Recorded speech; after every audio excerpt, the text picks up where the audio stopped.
guys. Tapos na kami tanghalian guys. Tapos siyempre pag bago ka tapos kumain, hindi ka pwedeng matulog agad kasi busog ka pa.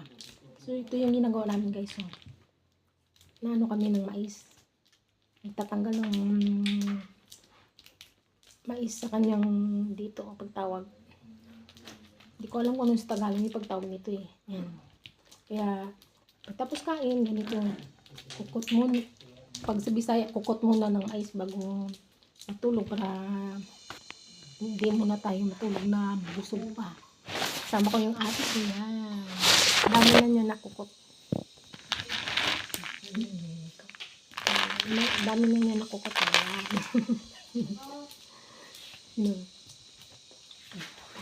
Yan. Nakukot tayo ng mais. Gawang parang sarap ng libangan guys. Yan. Yung mga kamay. Tapos manood ng TV, gano'n. Tapos kain. Ganyan lang siya guys.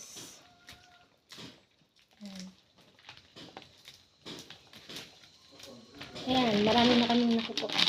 Ate ko, kanina pa yan siya. Bigyan namin siya ng ganyan na ginagawa para malibang siya guys. Hindi yung antok mo siya lagi matutulog. Yan. Nakakalibang siya guys. Yan.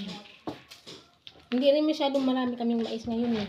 Parang para lang to sa mga manok. Ay kapag bakada pre. Tapos yung ate ko may tapos noon na marami pa kaming mais guys. Parang halos puno nitong bahay namin ng mais. Tapos pinapagawa namin sa tao ganito kasi hindi kayang kami lang. Pero sa ngayon hindi na kami kasi kami na lang kasi konti lang to guys para sa mga manok, sa baboy, gano'n.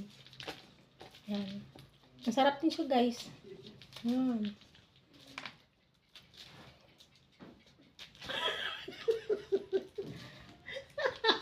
Thank you for watching guys. Ganito din ba kayo guys magkukot ng magtanggal ng mais. Tapos yung iba nga yan ginaganyan eh. May ginaganyan ba? Ginaganyan. Mayroon pa isang parang ganito din. Nudgudan. Tapos ito naman ay ginaganyan. Tusok.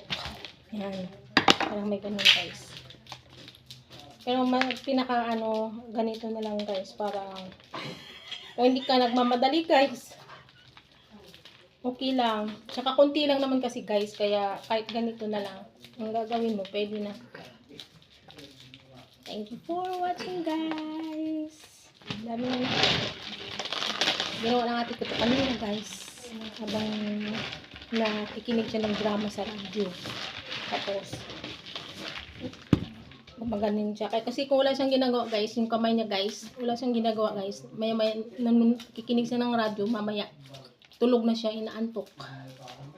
Kaya binigyan siya namin ng ganitong libangan niya guys.